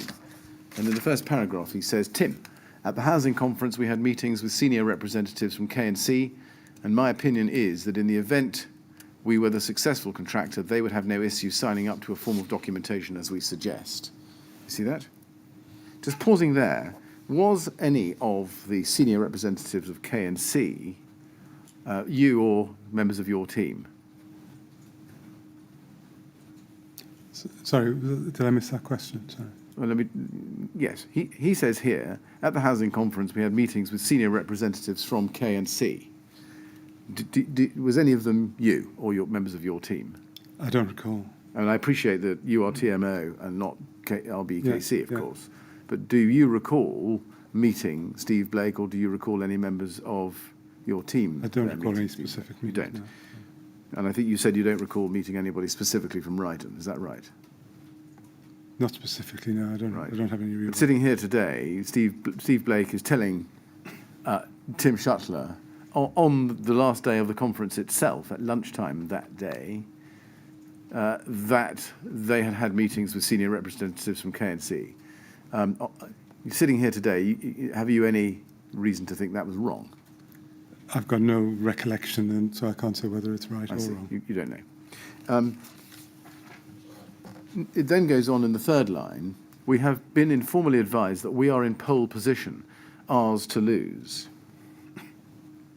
Do you know, did you know that this information had been given to Ryden at this time? I wasn't aware, no. Can you explain how Steve Blake got informally advised that Ryden were in pole position and that the Grenfell Tower project was theirs to lose? No, I don't. You don't. Can you offer any explanation as to how Steve Blake would have come by that knowledge other than from the TMO? I can't, no. Now, the interviews were on the 7th of March, as I've put to you. So the conference finished the day before the interview. If that's correct, if someone at the TMO had told Ryden that they were first or in pole position before even the interviews had occurred, would you consider that improper? I think it's very unwise because it could jeopardise the whole procurement. Indeed.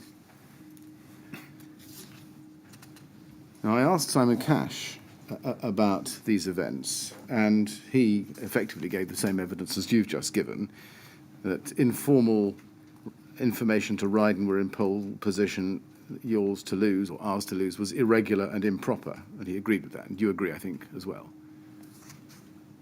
I think it's very unwise, yes. Well, you say unwise. It would have been irregular and improper. I mean, I think it would be improper to give any commercial advantage, and I'm not sure that does that, but I think it was a very unwise because it would open up to challenge, definitely. Now, but I think you're telling us you can't explain how Steve Blake was told informally that Ryden were in pole position. I think you've said you can't explain that. No. Now, Claire Williams produced a report internally at the TMO on the 10th of March for you, didn't she? Do you remember that? The 10th of March. Yeah. Well, let's look at it. It's TMO 100400921.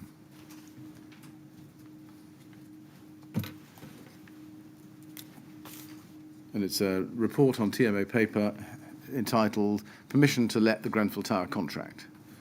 You see that? And if you look at the last page,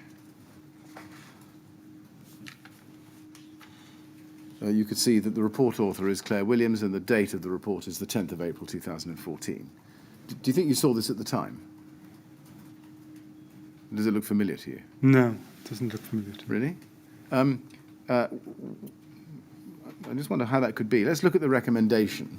It says, under item 4 on that page, recommendation, it is recommended that the contract be let to Ryden after the standstill period, which is 10 days from the announcement of the selection in line with the OJEU regulations, so that any challenges can be addressed.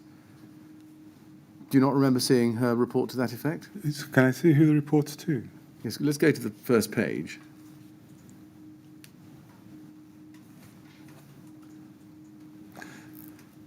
I'm not sure it tells you the identity of the reportee, but can you explain why you wouldn't have seen it, given that you were her line manager up and one more?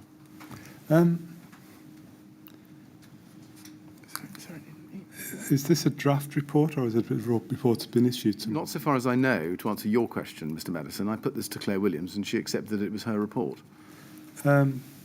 Because my recollection was that it was because obviously on completion of the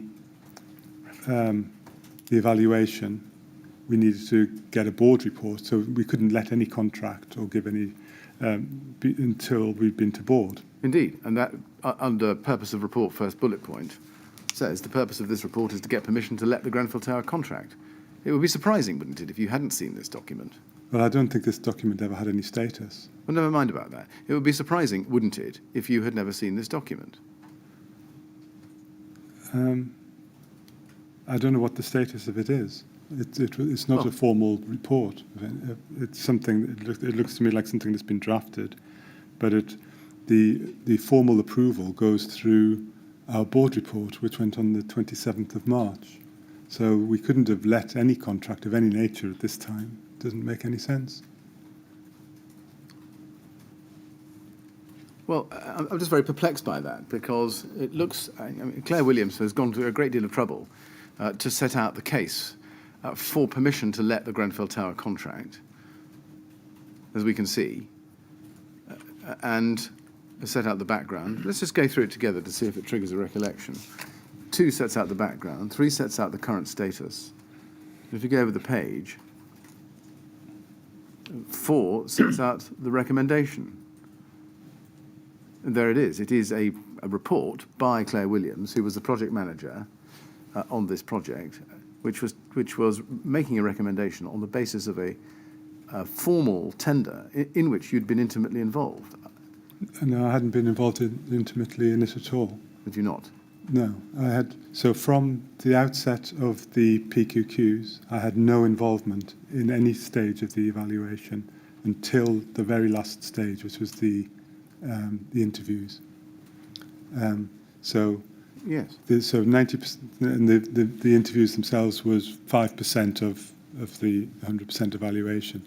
So this process was run entirely by Artelia and by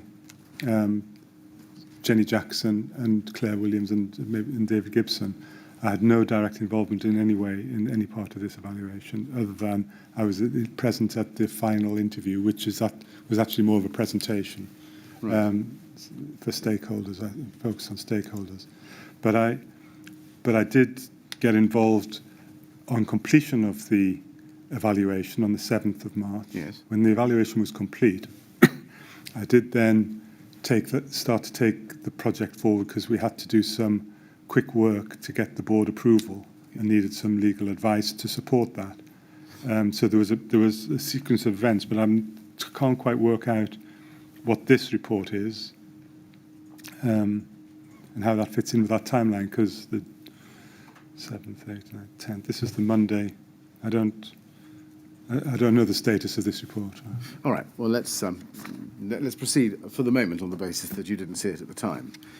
Now, we also know that Artelia produced its final tender report on the 12th of March. Let's see if you saw that.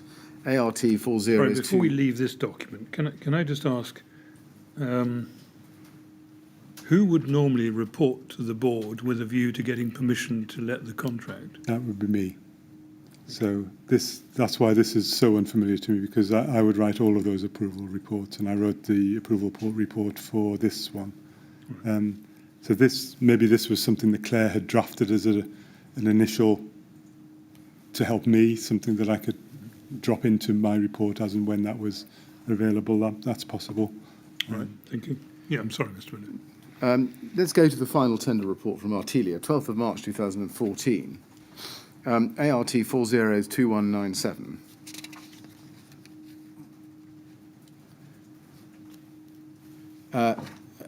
Looking at that first page, did you see that document? Yes. You did. And just to take it quickly, you can see it's dated the 12th of March 2014. And if you go to the last page, page 25, paragraph 10.0, conclusion, Ryden have submitted the most competitive tender price and highest quality, making it the most economically advantageous tender. It is worth noting that Ryden received the highest marks in all aspects of the tender evaluation. It is therefore recommended that approval is given to commence the formal standstill period in accordance with the EU regulations, and subject to the conclusion of this standstill period, the contract is awarded to Ryden Limited, and a notice is placed in the official journal of the European Union to this effect. So that you knew at that stage, 12th of April at least, that the formal conclusion of Artelia was that Ryden should be awarded the contract. Yes, we'd actually known that earlier because the evaluation was complete on the 7th, and Artelia had issued an interim report prior to those interviews, so the final evaluation was completed in that meeting on the 7th. Right. Now, let's step back 2 days to the 10th of March 2014. Can we go to RYD 403274, please? And this is an email exchange on the 10th of March. And if we scroll down to the bottom of the email run, we can see that there's an email from you to Jeff Henton, copy to Giudella Ferreira, on the 10th of March 2014 at 16:57. Do you see that? Mm-hmm. And it says, "Hi, Jeff. Sasha's PA is Giudella. I've copied her into this message so your PA can contact her to arrange a meet-up with Sasha and I." You see that? Yeah. And above that, we see an email from Jeff Henton giving some context to Sandra Guest, who is,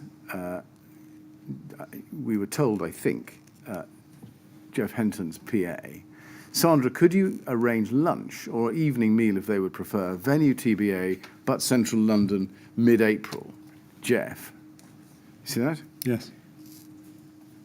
Now, I asked Stephen Blake when he came to give evidence about the purpose of this meeting, and his answer at day 29, page 7, line 25, you don't have to have it up, was that it would be to recognise the award of the contract. Do you agree? So there was a piece of correspondence prior to this. So I had contacted Jeff Henton. Well, there's a piece of context before that. So we'd finished the evaluation on the 7th of March, and we had a situation where we were over the budget. Yes. So when Artelia issued the, sorry, I'm not going to answer your question. So maybe you should ask. We may get to that because I think I know where you're going. But let's take it step by step. Pausing here.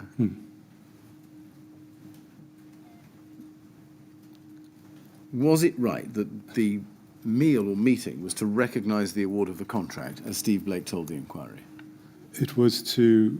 So this contact was subject to, following my contact earlier in the day with Jeff Henton to agree a process whereby which we could clarify whether we would be able to award that contract. And so there was a series of steps that took place from that Monday, the 10th, and up until the board report on the that was issued about a week later. So at this meeting, I had notified Jeff that they were in first position in terms of price and quality, and that subject to completion of the standstill period and of board approval would be recommended for the award of the contract. When was this meeting? This wasn't a meeting. Well, you just said, so at this meeting. Sorry, I didn't meet him, no, I rang him. Right. When did you ring Jeff Henton and tell him that they were in first position? I believe it was on this day, on Monday the 10th of March. Okay. And that's what triggered him to make contact with Sasha. Right. And the purpose of the lunch or evening meal, if they would prefer, was what? The purpose of that was this was the first time that Ryden and TMO had worked together. This was the most important project that TMO had on its books. Obviously, Jeff Henton wants to introduce himself as a new client, having won a significant project potentially at that time. and this was an opportunity for the senior directors to meet, establish principles, and to establish communication going forward in terms of making sure that this project was delivered to meet the aspirations of the residents and of the TMO. It looks as if Jeff Henton wasn't content with the meeting, but wanted lunch or dinner. Yes, Was that because there was an element of celebration about the event? he may have seen it like that. I mean, I think this was really seen as an opportunity for the senior managers of both organisations to meet with and to establish a working relationship going forward. Did you have lunch or dinner with Ryden, as Jeff Henton's email suggests? I can't remember what. I think there was a meal, and I can't remember when it was exactly. But it was late. It was after. Well, it suggests mid-April, so I suggest it was Mid-April. probably that time. But at this time, mid-March, was there a lunch or evening meal? No. Right. Let's go to RYD 30944368, please. This is an email also dated the 10th of March. From Jeff Henton to Sandra Guest, copied to Steve Blake. If you go just up a little bit, I'm sorry, on the screen, where Jeff Henton says, "Sorry, Peter, Sasha, Steve, and me!" Exclamation mark. Now, Steve Blake is copied in on that. Now, you're not to know that at the time, but then looking at the top email, this is also the 10th of March at 7:20 p.m. from Jeff Henton to Steve Blake. Spoke to Peter about the award, and they are keen to get going. They need to do a fair amount of value engineering, which should be achievable. All in all, feels like a result. Now, by Peter, was that you? Yes. So you had a conversation that day, I think you said earlier, about the award, yes? Yes. Yes. And then the next day, 11th of March, we see RYD 403279. And again, this is an internal Ryden email. And Jeff Henton is sending a message to the Grenfell team. Hi team, I have spoken with Peter Maddison at Kensington and Chelsea TMO Limited, who informs me that our price for the above is in first place, allied to which our presentation and documentation is also in first place. Therefore, subject to a small amount of value engineering, Peter should be in a position to recommend our appointment on this scheme to his board early next week. Had you indicated in the conversation the previous day, or on this day, 11th, to Ryden, that Ryden was going to get the contract subject to what you called a small amount of value engineering? Subject to a small amount of value engineering, no. Subject to the completion of the standstill period and board approval.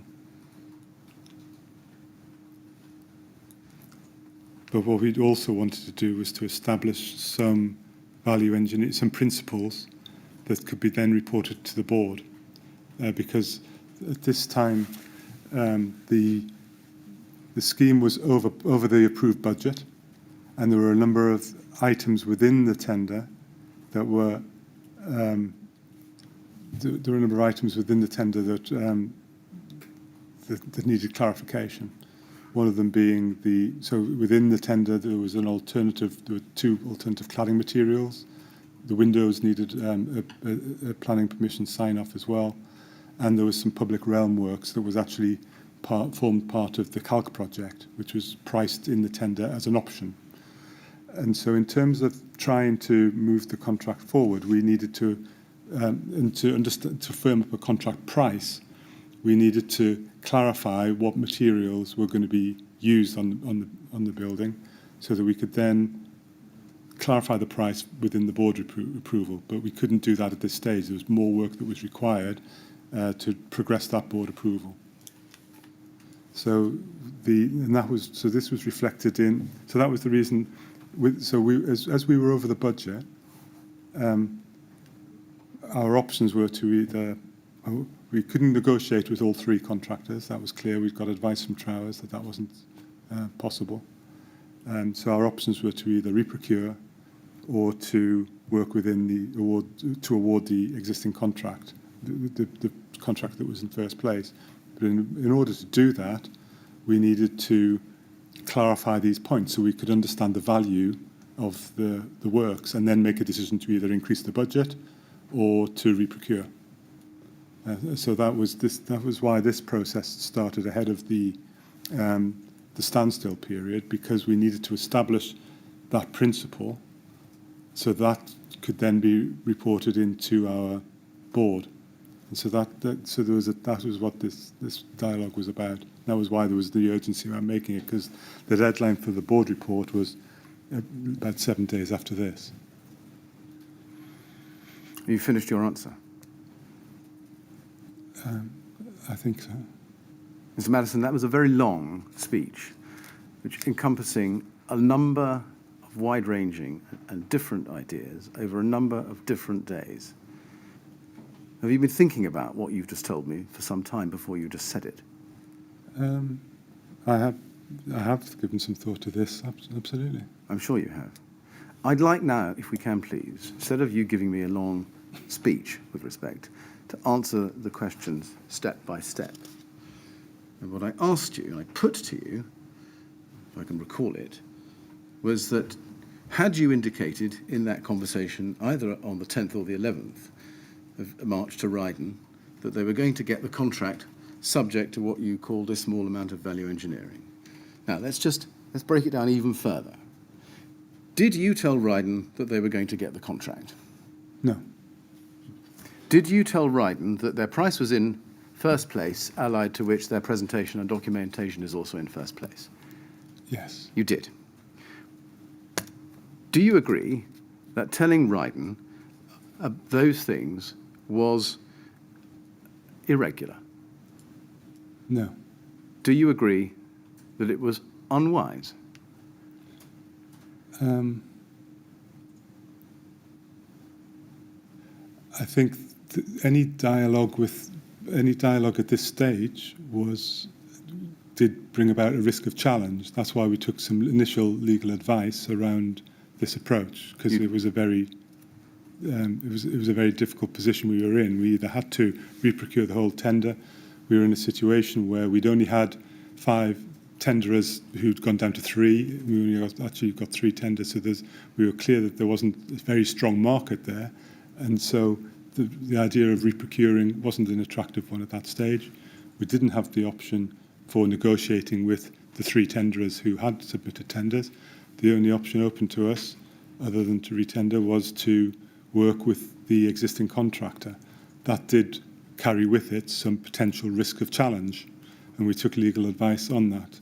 Mr. Maddison, I understand that you want to defend the TMO's position on this, but what I'm seeking to get at is the facts and your understanding of them at the time. Do you understand? Yes. Did you think at the time that by telling Ryden that their price was in first place and their presentation and documentation was in first place was improper, in the sense that it wasn't compliant with the rules on public procurement for public works? I wouldn't call it improper. I would say that it did factor in some potential risks of challenge within the EU procurement rules. However, we took legal advice on that. The advice was not that it was illegal or improper. It advised us that there were particular risks, and those are commercial risks that we might want to consider in the situation that we found ourselves in. Thank you. So I think that answers my question, that you didn't go about making sure that the other bidders had the same opportunity to get involved in satisfying the same conditions that you were asking Ryden to satisfy in order to win the contract. It was clear in the advice that we got that wasn't possible to do within the procurement rules. Let's move forward in time, and then we'll come back to the legal advice, probably on Monday now. TMO 00850707. This is an email chain between you, David Gibson, Claire Williams, and some others. And if we go to the bottom of the page, this is an email of the 12th of March, you see, Wednesday, 12th of March. And it says, this is from you to David Burns, and in fact it was supposed to be, I think, that was the wrong David. It was supposed to be David Gibson, as you say in the message above that. I spoke to Steve Blake from Ryden today. He was comfortable with closing the approximately £270,000 gap in the budget. He will give us an estimate of the costs of pre-construction work. Can you draft a scope of activities and timescales for him to cost? If we can get him something by Thursday, he will give a figure by the end of the week. I will factor this into the board approval. I think it would be worth Claire meeting somebody from Ryden to confirm that we have a shared understanding of the site boundaries and the interface with the Ledbetter site. Can you see if we can do this before next Wednesday? Now, did you speak to Steve Blake on March the 12th? Yes. You did. Did you have a conversation with Steve Blake on March the 12th about a gap in the budget?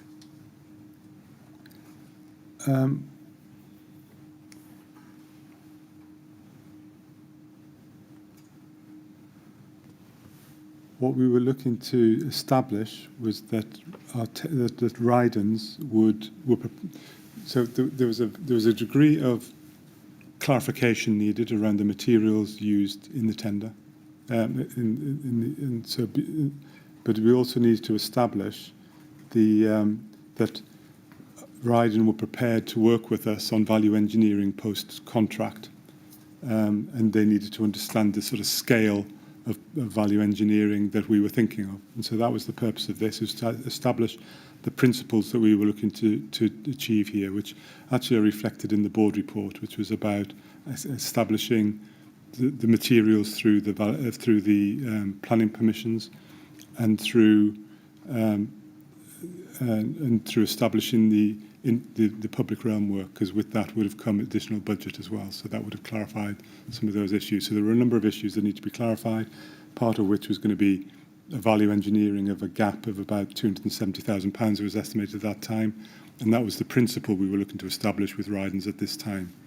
Mr. Maddison, did you have a conversation with Mr. Blake about a gap in the budget on the 12th of March 2014? Yes, in order to establish that they would work with us post-tender to value engineer that gap. Can I ask you to look at your 2014 diary, which is TMO 008 79770. And we can see an entry for the 12th of March at page 28. And if you look at that, you can see that on page 28, on the left-hand side of the page, we see the entry for Wednesday, the 12th of March, 2014. Ring Steve Blake. I think you're telling us you did. Yes. Then we see an entry for the 13th of March. Write to Steve Blake, pre-contract proposal, I think that says. Mm-hmm. First of all, am I right that that is what it says? Yes.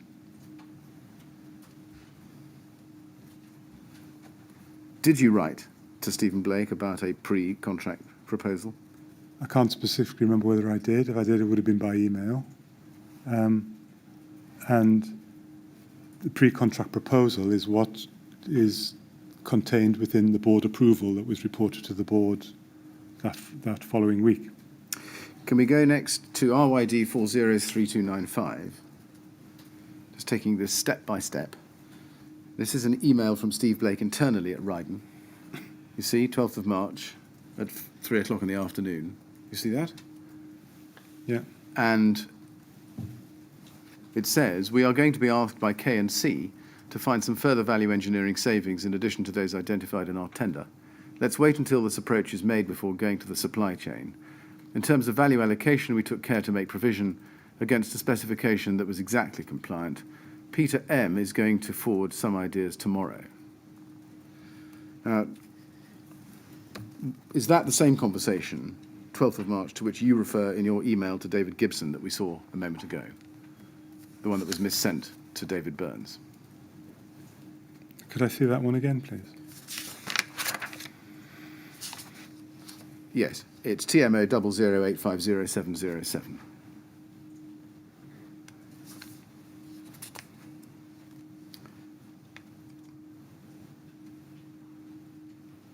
It's timed at 5:27 p.m., 12th of March.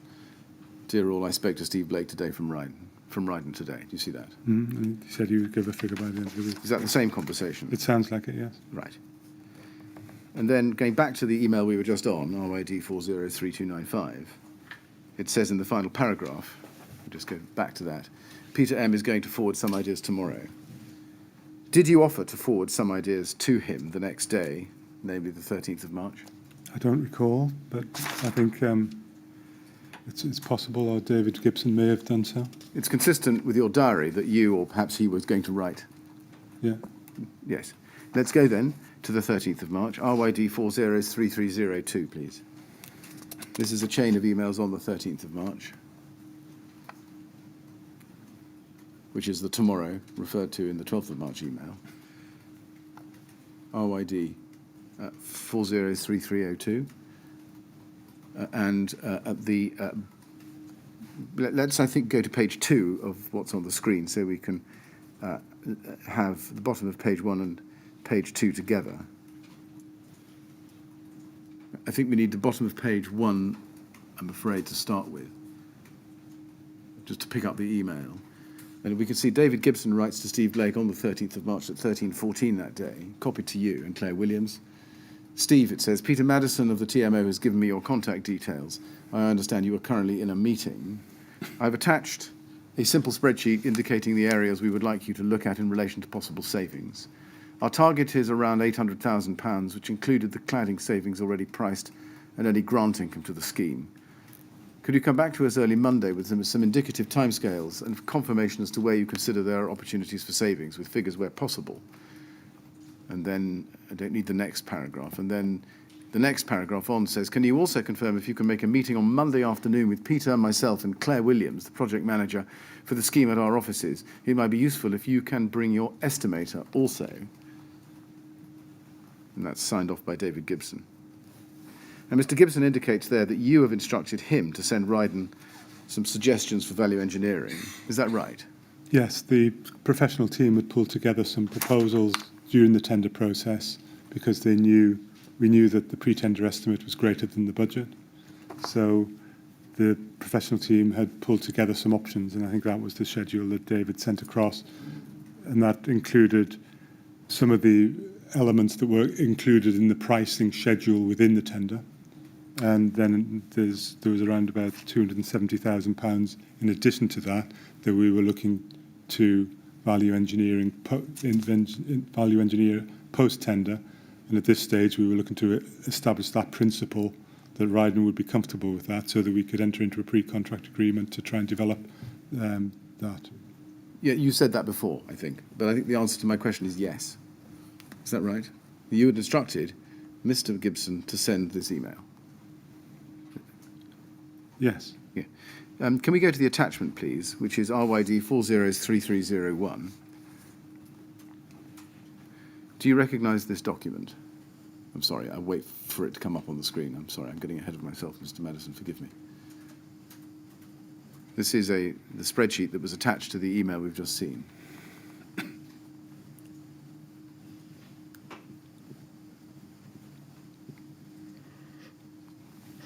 Do you recognise this document? No. You don't? You can't help me with who compiled it, or? No, I don't think I've ever seen this. You've never seen it before? Well, let's see if it jogs a recollection. Its title is Grenfell. It says the works budget is £8.415 million. The cost savings need to be in the region of £800,000. The list below is not exhaustive. Is this something you've not seen before? No, I've seen something similar to it before, but I think what it's doing is scheduling out some of the it looks like it to me as if it's scheduling out some of the potential areas of saving that have been identified by the professional team, but also identifying some of the alternative materials that were identified within the tender. I'm just puzzled because you say you've never seen it before, but it was you were copied in on the email David Gibson sent to Steve Blake and also copied to Claire Williams. Did you not open the attachment to see what it was that David Gibson had sent Stephen Blake? I may not have done, or I may have done. It doesn't ring any bells. But I think that at this stage, we were really looking to establish principles rather than details anyway. Well, you say that. This is a detailed list of items that could be the subject of value engineering, as you would call it, leading to a total reduction in the then quoted Ryden price for Grenfell of £800,000. It's quite detailed, isn't it? It's not just about an approach. I mean, the majority of this had already been priced within the Ryden's contract. So the material costs, for example, and the public realm works had already been priced. So there was so the actual value engineering element was about 270,000. But it was just to give clarity about what those issues were and what sort of scale of value engineering would be required post-tender, and to establish whether Rydens were prepared to work with us on that, or if they weren't, then our options were to go back out to tender. Do you know where Mr. Gibson got the figure of £800,000 from? I'm assuming it's the gap between the tender and the budget. Yeah. Did you tell Mr. Gibson, or suggest to Mr. Gibson, that he would ask Ryden to reduce their tender price from £9.2 million to £8.4 million? No. The process we were going to go through here was to get an agreement through a pre-contract agreement with Rydens to establish the planning permission so we could understand the costs of the windows and the cladding, because they were subject to planning approval, and the costs of that were variable.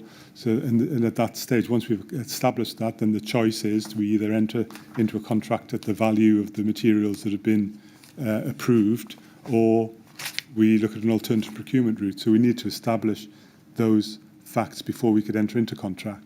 And in reality, down the line, we did increase the budget once we had established some of these costs. Were you not interested to know what the contents of the simple spreadsheet that David Gibson was sending Ryden? I think I was aware in principle of the sort of the areas that have been considered by the professional team. I think that had been done through the tender processes, between the period of the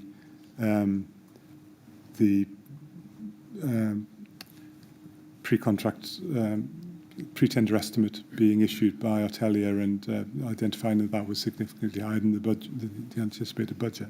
But are you telling us you didn't open the attachment and look at the spreadsheet yourself? I don't recall specifically looking at this in detail, but at this stage, this was about establishing principles. It wasn't about the detailed process. Yes, and if you look at the bottom of the text in the box, it says, Ryden to confirm, if possible, by Monday, 17th March, agreement in principle to above. Can we take it that whether or not you opened the attachment and saw these details, you knew that there were a list of items in respect of which you wanted Ryden to come back in order to take you to a reduction of £800,000? Yes, I mean, we were looking to, but it was about a principle, part of which was already priced within the tender, but there was about £270,000 worth of works that weren't within that, and we want to establish the principle that Rydens would work with us on that basis. Mr. Chairman, I've got about 5 more minutes on this document and this topic before being able to reach a natural break. Yes, all right. Would you be content to go on for another 5 minutes? I think so. All right, thank you. Yes, on you go, Mr. Miller. Now, if we scroll up to Steve Blake's response in the email, we can come off that document and go back, if we can, to the email itself, which is at RYD. Yes, we've got it. Thank you.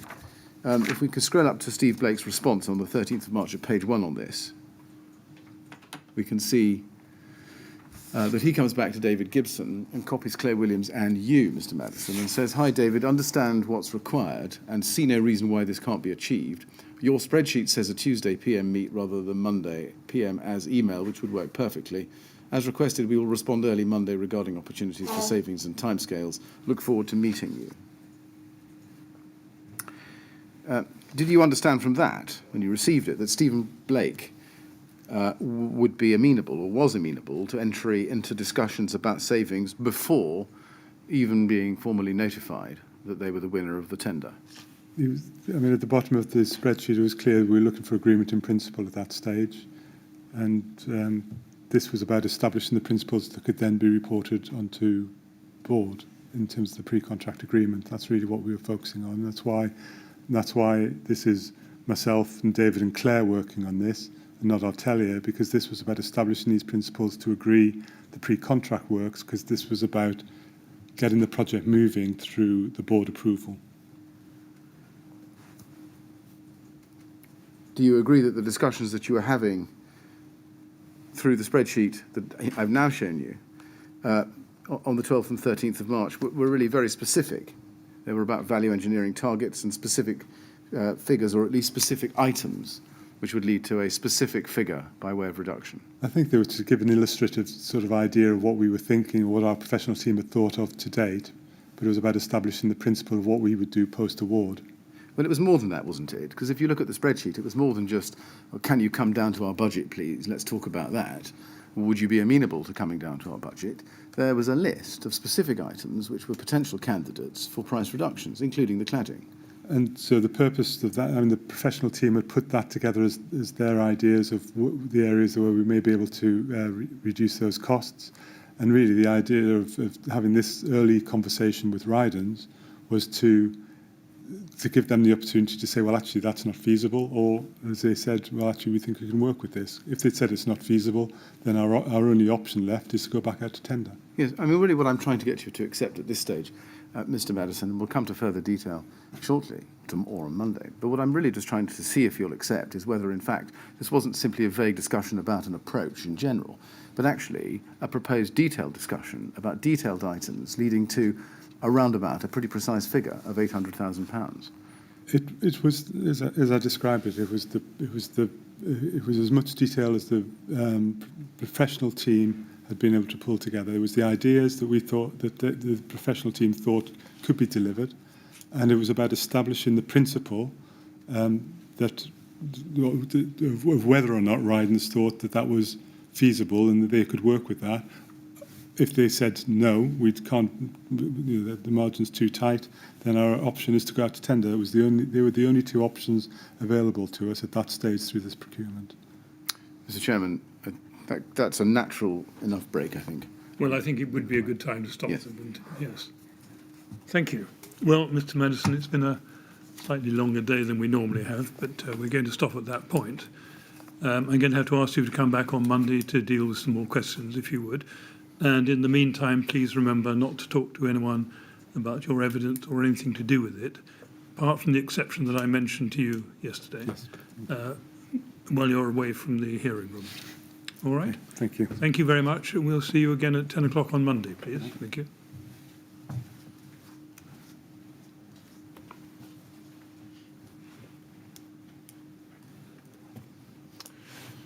Good. Thank you very much. 10 o'clock on Monday, then, please. Thank you.